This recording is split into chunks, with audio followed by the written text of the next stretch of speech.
Hi there, I'm Sarah Maud. I'm the founder of the Mind Solution International.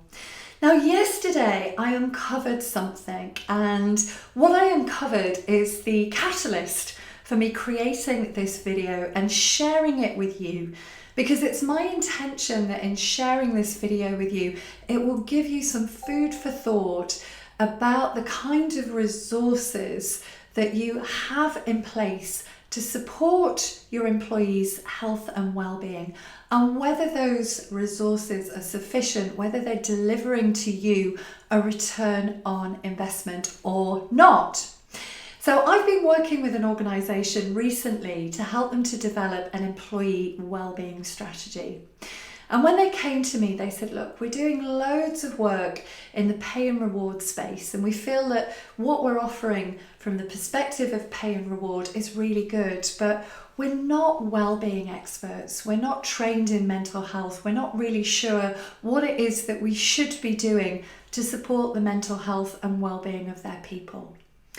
So one of the first actions that I took was to put together an employee survey which had some very carefully curated questions that enabled me to get a holistic sense of the health, the mindset and the well-being of the workforce. And what was interesting is that the data that came back, and it was an anonymous survey, but the data that came back showed that there were actually a far higher number of people that were struggling with their mental health than the organisation had realised. What the survey also helped to highlight was the number of people that were neurodivergent, which again the organisation didn't know. And what I was able to see was what people were really struggling with based on the questions that I'd crafted. Now, I love this kind of data because once we're aware of something, then we can start putting solutions in place to remedy it and to make sure that whatever we're doing is targeted. So with this data in mind, I then started to look at what does the organisation already have in place.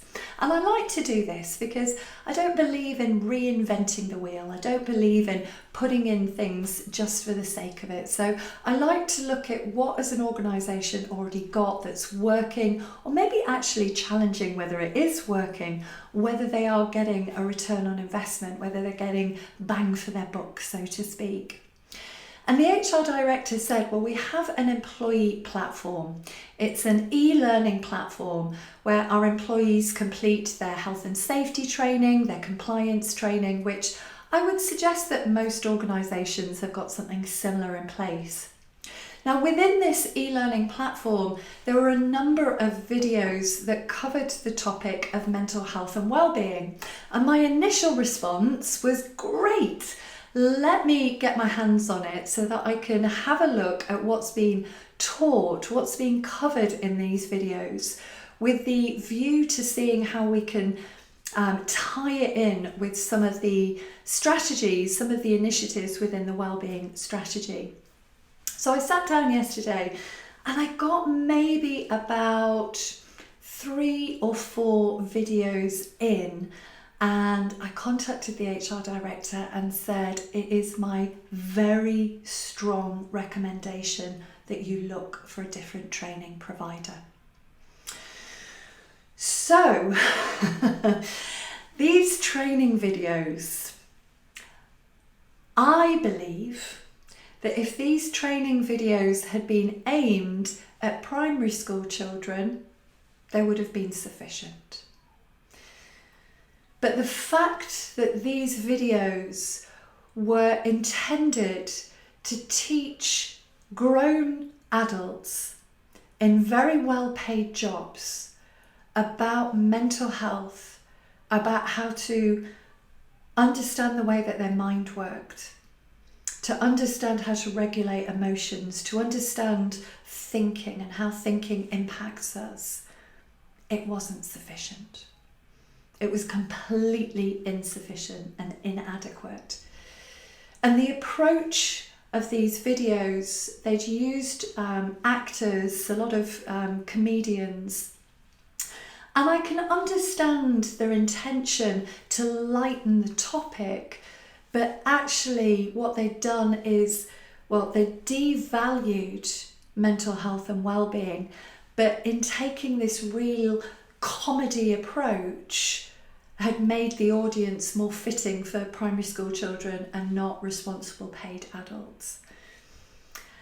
What I also came across in these videos, and these videos were maybe sort of 3 minutes, maybe 5 minutes, is they didn't actually give any value. They didn't really teach anything that would make a difference with somebody that was either struggling with their mental health or how to prevent people from reaching a point where they were struggling. There was no real information on prevention over cure. Now you might say, well, you only watched 3 or 4 videos, Sarah, but I carried on watching and I didn't see anything of value. What I also came across was some factually incorrect information.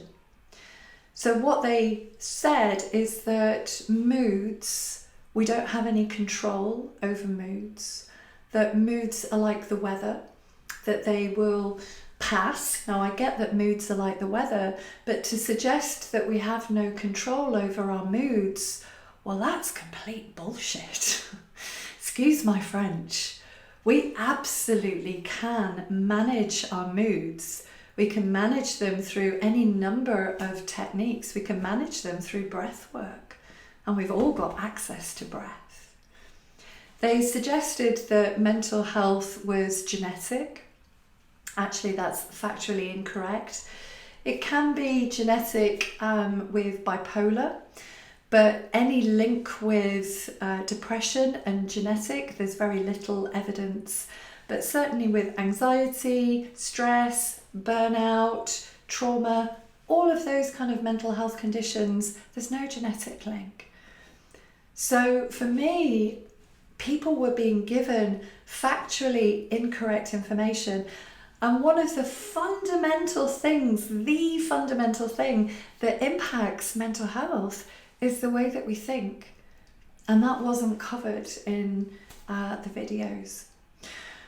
So, myself and the organisation are going to start looking at different training providers, but it struck me that the organisation have, with the best intentions, they've invested in a platform. And as the HR director said to me, we're not wellbeing experts, we're not trained in mental health. So I think they've